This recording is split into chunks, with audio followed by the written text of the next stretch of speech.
Hello students, வணக்கம். Welcome to PSZ Chemistry Channel for Easy Learning. இன்னைக்கு நம்ம பார்க்க போற டாபிக் வந்து homoleptic and heteroleptic complexes. So இது coordination compound chapterல இருந்து நம்ம எடுத்திருக்கோம். எக்ஸாம் பாயிண்ட் ஆஃப் வியூக்கு பார்த்தோம் அப்படின்னா இது நம்மளுக்கு ஒரு முக்கியமான क्वेश्चन. சோ இது வந்து difference between homoleptic and heteroleptic complexes கேட்கலாம், அல்லது waters and heteroleptic complex give examples அந்த மாதிரி क्वेश्चन கேட்கலாம். So first homoleptic complexes na enna அப்படினு பாப்போம். A complex in which a metal is bound to only one kind of donor groups. அப்படினா என்ன அர்த்தம்? நமக்கு ஜெனரலா ஒரு காம்ப்ளெக்ஸ் அப்படினா ஒரு சென்ட்ரல் ஆட்டம் இருக்கும்.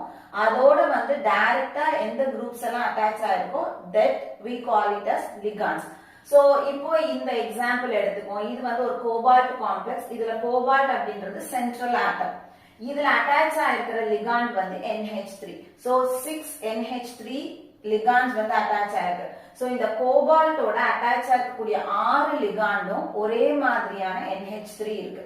அதனால இந்த காம்ப்ளெக்ஸை நம்ம ஹோமோலெப்டிக் காம்ப்ளெக்ஸ் எடுத்துக்கிறோம். சோ நம்ம வந்து ஈஸியா ஞாபகம் வச்சுக்கணும் அப்படின்னா ஒரு மெட்டல் கூட சேம் டைப் ஆஃப் லிகாண்ட்ஸ் வந்து அட்டாச் ஆயிருக்குன்னா அது நம்ம ஹோமோலெப்டிக் அப்படின்னு சொல்லலாம்.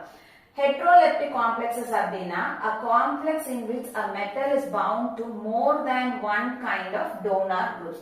So ஒரு லிகாண்டுக்கு பதிலாக more than one type of ligand central atomோட அட்டாச் ஆயிருக்குன்னா அது நம்ம ஹெட்ரோனா ஜெனரலா நமக்கு தெரியும் டிஃபரண்ட்னு அர்த்தம். எக்ஸாம்பிளுக்கு cobalt NH3 4 times Cl2. So இந்த சென்ட்ரல் ஆட்டம் இதுல பார்த்தோம்னா 4 NH3யும் 2 Cl-ம் அட்டாச் ஆயிருக்கு. அப்போ ரெண்டு டிஃபரண்ட் டைப்ஸ் ஆஃப் லிகாண்ட்ஸ் வந்து சென்ட்ரல் ஆட்டத்தோட அட்டாச் ஆயிருக்கனால இத நம்ம ஹெட்ரோலெப்டிக் காம்ப்ளெக்ஸஸ் சொல்றோம். சோ நம்ம வந்து இந்த இடத்துல ரெண்டு எக்ஸாம்பிள்ஸ் எடுத்திருக்கோம். ஒன்னு Fe CN6 3- காம்ப்ளெக்ஸ், இன்னொன்னு CO NH3 thrice H2O thrice 3+ complex. So இந்த ரெண்டு காம்ப்ளெக்ஸ்ல எது ஹோமோலெப்டிக் எது ஹெட்ரோலெப்டிக் அப்படின்றத ஐடென்டிஃபை பண்ணி கமெண்ட் செக்ஷன்ல போடுங்க. சோ இந்த क्वेश्चन வந்து எக்ஸாம் பாயிண்ட் ஆஃப் வியூக்கு ரொம்ப முக்கியம். இந்த வீடியோ கண்டிப்பா யூஸ்ஃபுல்லா இருந்திருக்கும்னு நினைக்கிறேன். இதே மாதிரி இன்னொரு டாபிக்ல நெக்ஸ்ட் வீடியோல பார்க்கலாம். Thank you.